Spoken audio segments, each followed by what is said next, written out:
અહેમદાબાદ મિત્ર ન્યૂઝમાં આપનું સ્વાગત છે।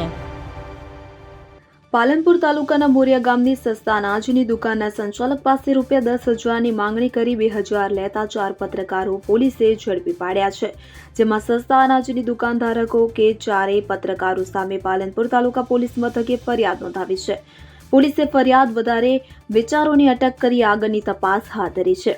સસ્તા અનાજની દુકાન ધરાવતા રાજેશભાઈ બારોટે પાલનપુર તાલુકા પોલીસ મથકે ફરિયાદ નોંધાવતા કહ્યું હતું કે મોરિયા ગામમાં સસ્તા અનાજની દુકાન ગતરોજ બપોરે પુરવઠા વિભાગની ગાડી અનાજનો જથ્થો ઉતારવા આવી હતી। કાર લઈને આવેલા 4 શખ્સોએ પત્રકાર તરીકેની ઓળખ આપી ફોટા પાડી વિડીયો ઉતાર્યો હતો। બાદમાં તમે રેશનિંગના જથ્થાની કાળાબજારી કરતા હોવાનું જણાવી દુકાનનું લાયસન્સ રદ કરવાનું કહી ₹10,000ની માંગ કરી હતી। જો કે દુકાનદારે રૂપિયા ન આપતા સમાચારો છાપવાની ધમકી આપી ₹2,000 બળજબરીથી લીધા હતા। જો કે દુકાનદાર રાજેશ બારોટે પાલનપુર તાલુકા પોલીસ સ્ટેશને 4 ઇસમો વિરુદ્ધ ફરિયાદ નોંધાવતા પોલીસે ભરૂચ અને નડિયાદના 4 ઇસમોને ઝડપી પાડ્યા હતા અને કાયદેસરની કાર્યવાહી હાથ ધરી હતી।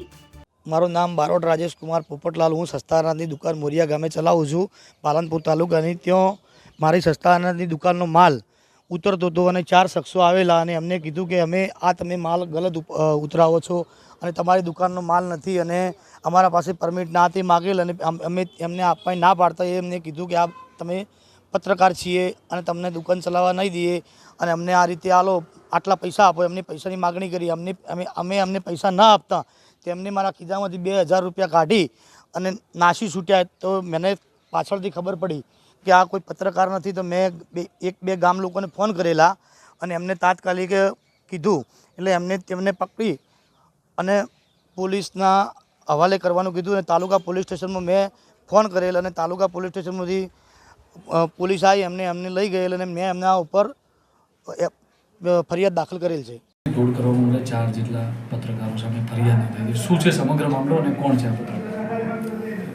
ગઈકાલ તારીખ 9ના રોજ સાંજના મોરિયા ગામે સસ્તા અનાજની દુકાનના ઓનર રાજેશભાઈ પોપટભાઈ બારોટે અત્રે ફરિયાદ આપેલી કે 4 જેટલા ઈસમો એમની અને સસ્તા અનાજની દુકાને આવેલા અને કે અમે પત્રકારો છીએ તેવી ઓળખાણ આપી અને ત્યાં અનાજનું ટ્રાન્સપોર્ટેશનનું કામ ચાલતું હતું। ત્યાંના વિડીયો ઉતારેલા તથા ફોટા લીધેલા અને તેમને ધમકાવ્યા કે તમે આ ગેરકાયદેસર રીતે અનાજનો જથ્થો સગે વગે કરો છો અને અમે તમારું આ મીડિયામાં આપી દેવીશું અને તમને પેપરમાં પ્રેસ આઉટ કરીશું અને તમારું લાયસન્સ અમે રદ કરાવી દઈશું।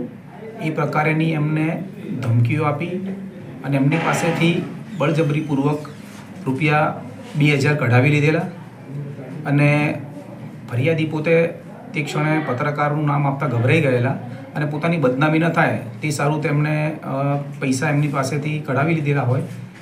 પછી તાત્કાલિક એમને ધ્યાન ઉપર આવતા એમને તાત્કાલિક અમારો પોલીસનો સંપર્ક કરેલો, જેથી અમોએ તેમનો ફરિયાદ વિગતવારની લઈ અને 4 આરોપીઓને ધોરણસર અટક કરેલ છે અને જેમાં પૂછપરછ કરતા 4 આરોપી પૈકી ગૌતમભાઈ જીવણભાઈ ડોડિયા તે ભરૂચના છે, હાર્દિક ભૂપેન્દ્રભાઈ એ નડિયાદના છે, નૂર મોહમ્મદ અબ્દુલ્લા તે ભરૂચના છે અને હાર્દિક અને એક જય મહેશ કુમાર શ્રીમાળી તે નડિયાદના છે। એ 4 જણા જુદા જુદા પત્રકારત્વ તરીકે ફરજ બજાવવાનું જણાવે છે અને તેની ધોરણસર અટક કરવામાં આવેલ છે અને તેની તપાસ ચાલુમાં છે કે તે કયા પત્રકાર તરીકે ફરજ બજાવે છે અને એમની વિરુદ્ધમાં ધોરણસરનો ગુનો દાખલ કરી અને એમને અટક કરવામાં આવેલ છે અને આગળની કાર્યવાહી ચાલુ છે। અહેમદાબાદ મિત્ર ન્યૂઝની YouTube ચેનલને સબસ્ક્રાઇબ કરો અને બેલ આઇકોન જરૂરથી દબાવો, જેથી દરેક મહત્વના વિડીયોની નોટિફિકેશન તમને મળતી રહે।